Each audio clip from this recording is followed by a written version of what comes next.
It's the Jeremy Haselwood Show. What's good? What's good? Let's get ready to go. Welcome to the Jeremy Haselwood Show. Plug in, turn it up. Let's go. Hey, hey. Welcome to the Jeremy Haselwood Show. Push play, let it roll. Let's go. What's good? Welcome to my show. In 3, 2, 1. Let's go. Welcome to this episode of the Jeremy Haselwood Show. This is our second episode, and today we're going to talk all about Giving Tuesday. I'm going to share 17 tips, but before I do that, I'm also going to talk a little bit about Giving Tuesday, what it is, why it's important, and if you don't know what Giving Tuesday is, this is a day where billions of dollars are generated across the world, really for the sake of doing good in the world. Before I start, though, I do want to give pause. I'm a little sad today. My little 16-year-old Yorkie passed away this past weekend. She's been here with me through everything. She's actually featured, if you're watching this on YouTube or on video, like the dog that you see in the intro, that's her. So kind of mourning a little bit today, but this is a part of life and we have to continue moving on. I appreciate friends, family, people on social who have reached out, shared kind words. I should have done a trigger warning before I said that, but here we are, just raw and unfiltered. But I just want to say I'm dedicating this one in honor of my little Yorkie, Callie. This episode is going out for her, and I hope that through this episode, you learn a lot, take plenty of notes, and use this as you plan your Giving Tuesday program.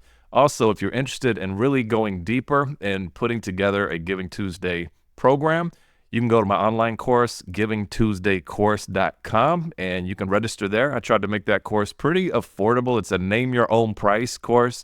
It's valued at, I believe it's $100, but I do have a minimum, maybe of $9.99 or something. I don't remember, but it's there for you. So use that resource. It goes more in depth on the topics that I was talking about today, and also get into a few more topics and organization around your Giving Tuesday. Okay, so let's jump into Giving Tuesday. One of the things that I want to talk about are really three different phases of Giving Tuesday. There's the planning phase, there's the execution phase, and then there's the after days of Giving Tuesday. And 85% of your time is going to be built around that planning phase. That's where most of your work is going to go into. And this is like the planning and the creation of assets and things like that. About 10% of your time is actually going to be the execution of your Giving Tuesday program. And then maybe 5% of your time is going to go into post-Giving Tuesday, where you're reaching back, you're thanking donors, you're evaluating your successes and your learnings from the campaign. So those are the three distinct phases. And as you're planning your Giving Tuesday, think about it from that perspective. I think a lot of times when you're planning any kind of campaign, you really just focus on how are we going to execute. And sometimes you don't really put a plan together. So this podcast should help you with the planning and at least provide you with some tips so you can have a more successful Giving Tuesday. In the before phase, some of my tips that I'd recommend is, one, to look at what you did last year. And what I mean by that is, how much money did you raise last year? What was your goal last year? How many donations did you get? What was your average donation that you received? That way you kind of know how to set goals going into this coming Giving Tuesday. And based on whatever you set last year, naturally, I can't tell you increase it by 10% or 25%. These are arbitrary numbers, but I think you need to set some kind of a goal that you feel is obtainable for this Giving Tuesday based on last year's results. And then you want to identify what marketing channels you will use. And we're going to get into those here in a moment. There's several that you can choose from, and we'll touch on that in a sec. And then also you want to plan your communication and your messaging, and then create your assets. So these are like the four main things that you do before Giving Tuesday. Looking at your goals, setting your goals, identifying what marketing channels you'll use, plan your communication and messaging, and then creating all the assets that will go to execute this communication and messaging. Now, 10 marketing channels that you would want to consider would be a website banner for your homepage, a donation page, emails, and we'll get more into email here shortly, social media posts, social media banners, Facebook Live, or you can go Instagram Live, any kind of live, but I would recommend Facebook Live if you are going live because the audience is bigger.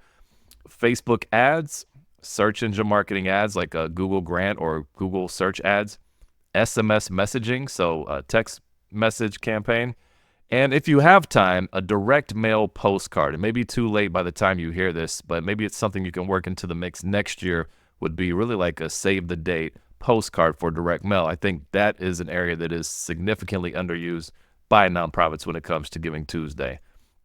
So here's an example of what your planning communication might look like. And I would use this as a way to really lock in the dates and the marketing channels for your Giving Tuesday. 1 month before your Giving Tuesday, you're having an in-home date for the save the date for your direct mail postcard.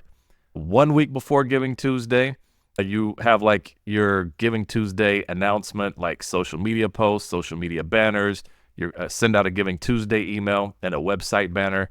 And I say 1 week before, but you can start like really 4 weeks before. But really, the Giving Tuesday message isn't going to resonate that heavily a month before because it's so dependent on that date. And you have Thanksgiving messaging and things like that coming up. So I'd say at the latest, you want to do 1 week before when you're putting out that Giving Tuesday announcement. And this is through digital channels like your social media posts, social media banners, Giving Tuesday email, and website banner. The Friday before Giving Tuesday, this is when you're really ramping up your marketing and promotion of Giving Tuesday. And you're putting your Facebook ads out there. You have your search engine marketing ads, and you might even put another email out, deploy another email that Friday before. And keep in mind, in the U.S., this is like that day after Thanksgiving, and most people will be off here in the United States. So this is something you would want to schedule in advance. Then you have the day before Giving Tuesday. So it's that Monday. And with this, you would have social media posts, SMS messages, and an email. And everything is like tomorrow. The messaging is tomorrow's the big day, tomorrow's Giving Tuesday, whatever the case may be. And then the day, of course, Giving Tuesday's here. It's that Tuesday. And this is when you're really in full marketing blitz mode. You're going to have multiple social media posts. You're going to have an email that you deploy in the AM, an email that you deploy in the PM. And some people even deploy a third email, maybe at 11 p.m.s, like we only an hour left to meet our goal. And that's really just dependent on your philosophies and your resources and things like that. Also on Giving Tuesday, you can go Facebook Live. You can send out SMS text messages. So these are the different marketing channels that I would use on Giving Tuesday. The most overlooked piece of Giving Tuesday is after Giving Tuesday. So the day after, or if not the day, at least within 48 hours, you want to put out another email, social media post, and maybe even do Facebook Live and thank your donors. If you have updates on how much revenue you generated or how much impact was able to be made, then definitely put that out there. If you're short on your goal, then this is also a good time to say, hey, thank you for a great Giving Tuesday. We're still X amount of dollars short. Can you help us reach our goal? And that is a way that you can still raise money after Giving Tuesday is over with. Now let's talk about a couple of tips on the day of Giving Tuesday. This is a day where it can be super stressful, but what I challenge you to do is make it fun. And you're listening to me right now. I don't know if you're a fundraising department of 1 or if you're a fundraising department of 20. I just don't know. If it's a fundraising department of 1, make it as fun and easy as possible. Do something different. Celebrate the day. If you're a group, if you have an actual organization where there's multiple people, have a breakfast brought in. Do something fun to make it engaging, and try to take as much stress out of the day as possible. Make it as fun as you can. And then Tuesday morning, that Giving Tuesday morning, make it fun. You want to review the day, like, all right, here's the game plan. You go over roles, responsibilities, who's doing what, who's monitoring social media, who's deploying emails, who's answering calls, all of that. You want to have all that just game plan ready in the morning, and then you launch it. You're ready to go, and your Giving Tuesday is off to the races. Now, before Giving Tuesday, rewinding a little bit, there's a few questions that you need to ask yourself that need to be answered so you can, really have a solid Giving Tuesday plan. One is, why are you participating in Giving Tuesday? And that doesn't mean you shouldn't, but I think when you understand why, you have a little more clarity on what you're looking to accomplish with Giving Tuesday. Are we looking to raise a certain amount of money to help fund a certain need? Why are we participating? Are we participating because this is a day of worldwide generosity and we just want to be in the game too while our donors' wallets are open? That could be a reason as well. Think about, what will your donations help to accomplish or to fund? And this could be something big. It could be a capital project. It could be whatever fits your donation. Maybe there's a research study that you're looking to get funded. Maybe it's beds for a shelter. So think about these things that your donations or that the donations will help accomplish. And then think about why your organization is unique. Because everybody, well, not everybody, because you might listen to this and say, I'm not doing Giving Tuesday, but there's going to be a ton of nonprofits doing Giving Tuesdays. So that being said, it's a competitive day. So why would someone donate to your organization? Think about what is unique. And then think about what a quantifiable gift or impact can be. For example, X amount of dollars will help accomplish X. If it's $50 will help us shelter X amount of animals, or $25 will feed a family of 5 for 3 meals. So think about what that dollar equivalency would be and what is accomplished with that dollar amount. And then you want to answer the question of what will our creative need to communicate? And by creative, your images, your copy of your emails and social media posts, your ads, your calls to action, what do we need to communicate to our audiences? And then, very important, when will you deploy your assets? So what days and times will you be posting? Will you be sending emails? Will you be putting up that pop-up banner on your website? And then think about also, if a donor were to call your nonprofit on Giving Tuesday, is someone there? Are you ready? Will someone be there to answer the phone and help take that donation over the phone? This is something that needs to be considered as you're planning a comprehensive Giving Tuesday program. The last thing that you want to do, and this is really a game changer for Giving Tuesday, is can you get a match? Is there a board member, a donor, a company in your community that is willing to make a matching gift? I have seen matching gifts totally transform the amount of giving that occurs within organizations on Giving Tuesday. So if you can secure a matching gift, this can help your emails. And now instead of just having $50 does this, your $50 is now $100. So you can double your impact. So find out, is there someone or some organization that can assist with the match? Now we're going to go over 17 tips for Giving Tuesday. And some of these relate to the marketing channels that I went over in the first part of this podcast. The first tip that I'm going to give is, and this is low-hanging fruit, please do this. Make sure that you have a website header image. These are often called hero images. It's the homepage of your website. Make sure that this has the same Giving Tuesday messaging and creative as other touch points of your Giving Tuesday campaigns. That's tip number one. Tip number two, you want to create that offer. I mentioned it a few minutes ago, but don't go into Giving Tuesday without an offer. If you're going into Giving Tuesday with just generic donate now message, make a gift message, your Giving Tuesday is minimizing its impact. So you want to have that offer. $15 equals what? $50 equals what? $200 equals what? So have a breakdown of equivalencies. And if you have different levels of equivalencies, that's even better as opposed to just one level of equivalencies. Don't overdo it with 5. Like I would say 3 would be the max. People take information in 3s very well. So do X amount of dollars equals this, X amount of dollars equals that, and then so on for one more offer. The next thing that I would challenge you is on your social media accounts, especially your Facebook account, create a Giving Tuesday cover image. And this is that hero area of your Facebook account. And this should be, if not the same, pretty close to the same message or image that you'll have as the hero image on your website. Basically, it's like anywhere a donor or prospective donor interacts with your brand on Giving Tuesday, they need to see uniformity and continuity within your marketing and branding assets. So create an asset for your Facebook cover image. Tip number 4 is emails you're sending before, during, and after Giving Tuesday. And I covered this a little bit when we talked about the calendar.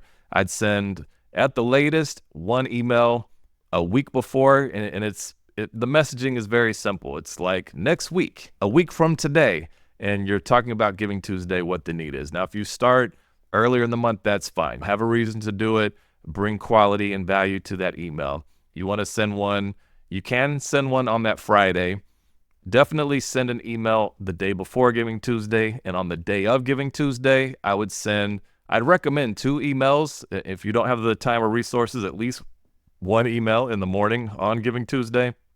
And then, of course, the day after or 2 days after, you want to send an email thanking donors for their gift and their participation. That is tip number 4. Tip number 5, remove within your email any social media icons. This is something that I've seen way too much of on fundraising emails across the board. So we're talking about Giving Tuesday here, but any fundraising email that you're sending, you want that email to be hyper focused on one call to action, which is to donate. You want to take away any distractions, any links, anything that's going to take your donor away from your donation page. And I still see a lot of fundraising emails that have the social media icons at the top or at the bottom in the footer of the email. Remove all of those for your Giving Tuesday fundraising messages. Tip number 6, guess what?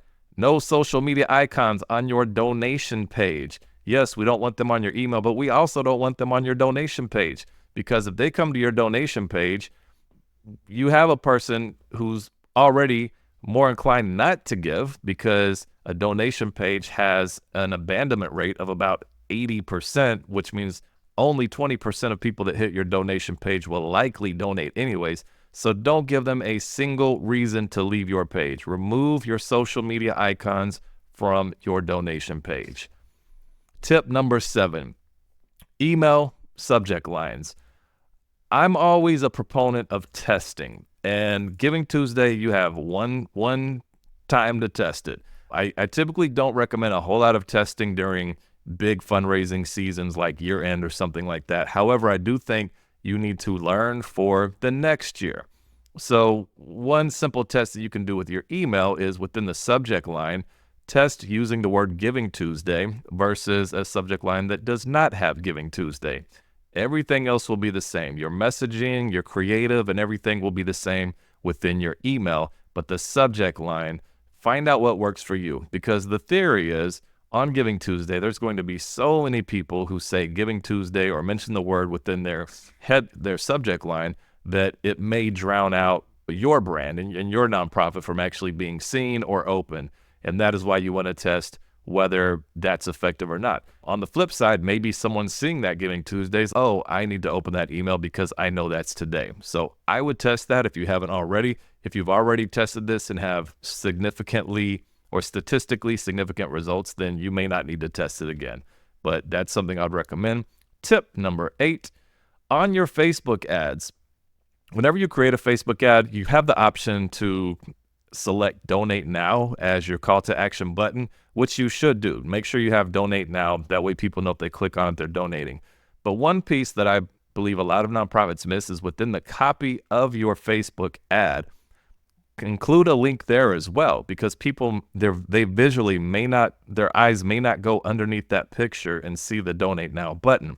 So as people are reading the copy that you have within your Facebook ad, they're scanning down top to bottom. So at the very bottom, put a call to action there. Make your donation here and put the link for your donation page. Now, if you have a very long link, what I would recommend is using a link shortener like Bitly, and put your link there, and whenever it's posted on within your Facebook ad, it will say, please make a gift here, and it will have a much shorter link that won't look it won't look spammy, because it's not going to be like 200 characters long. All right, so consider adding that into your Facebook ad mix. Tip number 9. Oh man, this is this is a biggie. You want to approve and schedule your Facebook ads early.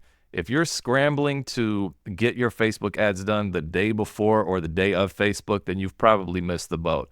And I'm saying this because I've seen tragedy occur in that organizations have just got this done. They've just built their Facebook ad campaigns, but they did it the day before, and either Facebook rejected them or there were errors, and they weren't able to get the issues resolved by Giving Tuesday. And therefore, nonprofits missed out on using this effective marketing channel to help amplify their fundraising campaign. So do this early. I'd recommend having all your Facebook ads scheduled 1 to 2 weeks before Facebook. Do this, you'll be so thankful. And that's a big piece, and you'll have that out of the way. That big piece of your Giving Tuesday campaign will be done. Tip number 10. I would recommend that you only run Facebook ads on the news feed. And I would even recommend that you don't run ads on Instagram. And the reason for this is your donor population, number one, more of them are on Facebook than Instagram. And yes, you can target people by age on Instagram. However, based on what I've seen in my experience, the conversion rates of a Facebook ad are significantly higher than an Instagram ad. Now, if you want to set aside maybe a portion of your budget and test Instagram, then do that and set that up as a separate campaign. Don't mix your Facebook and your Instagrams within the same campaign of Facebook ads. But I also recommend only running newsfeed ads, because if you're running story ads or the right sidebar or video, like, those ads are not as effective. And this is based on the work that I do and what I've seen. I've never seen a story ad outperform a newsfeed ad. And if your budget is limited, which it is, you want to make sure that you're maximizing the return on every single dollar that you spend on your Facebook ads. So I would say don't fall into the trap also of Facebook doing what their recommendations are. Let's be smarter than what their recommendations are and select manual placements for your Facebook ads and only select newsfeed. Okay, tip number 11, which correlates very strongly with tip number 10, and that is don't use Facebook's default ad settings. Their default ad settings go to all locations, all ages, all everything. I would target people first and foremost within the location that you serve and an age group that is 50 years and older. And I would recommend that because, again, budgets are limited. The average age of the digital donor is around 65 years old.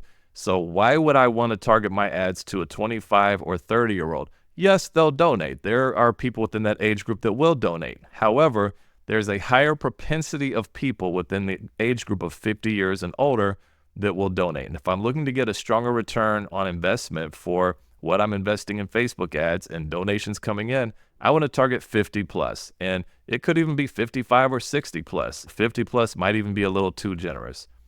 Tip number 12. On your Facebook page, you can actually, there's a button there. And if it's not already set to donate, then make sure that the button on your Facebook page is set to donate. And you do have to have Facebook's nonprofit tools set up for this. So make sure you set that up.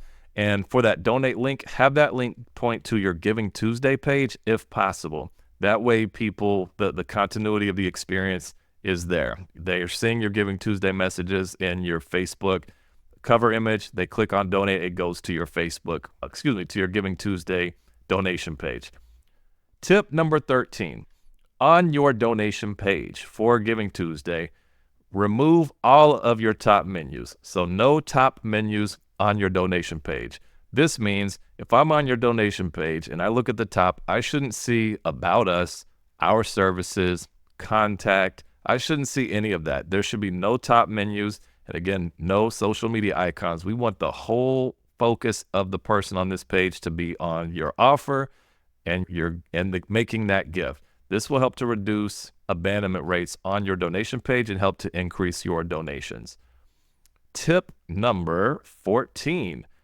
On your donation page, you want to make sure that your creative reinforces your Giving Tuesday messaging.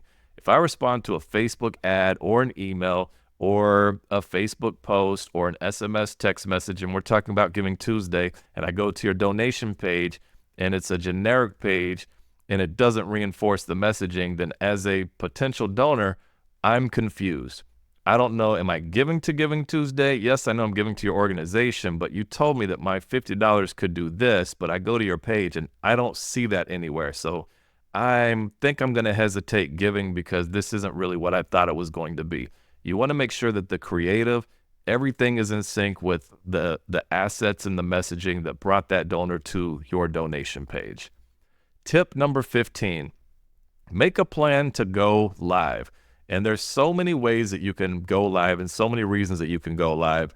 It's very specific to your organization. It could be the executive director encouraging people to give on Giving Tuesday, sharing the goal, what you're going to do if we reach the goal, how the gifts will be used. It could be a tour of your facilities. It could be talking about research studies that you're doing. It could be interviews of people that you serve. There's so many things that you can do with going live.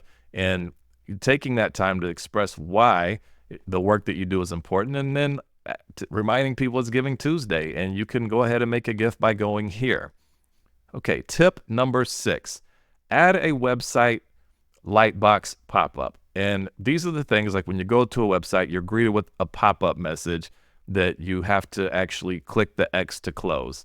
And some people say, I don't want to do that because I don't like pop-ups. Just remember this. It's not about you. This is about raising money. Pop-ups are extremely effective. And one of the reasons they're extremely effective is because the person that sees it has one of two choices. They either click donate and they go to your donation page, or they close the box. That's it. They're not intrusive. They're there as soon as a person hits the page. It's like a welcome box. The fallacy is, if you do not have this, if someone goes to your website, now they have no exaggeration, probably 20 different calls to action. Click on the donate button, contact us, about us, sign up for the blog, read the latest story, need help. There's so many different choices that you're giving a donor if they just hit your webpage. So make it simple. We want to shorten the decision-making cycle, shorten the friction, and just get people to click that donate button or close the window. And I've seen these generate tens of thousands of dollars. I'm not saying that will be the case for you, but I've seen these be extremely successful, and I recommend that. Now, tip number 7 is a little more involved, but I've also seen this tip be an extreme game changer for organizations that do it. And this is bringing other people in to help. And what I mean by that, it's like a peer-to-peer, but not necessarily set up as a peer-to-peer.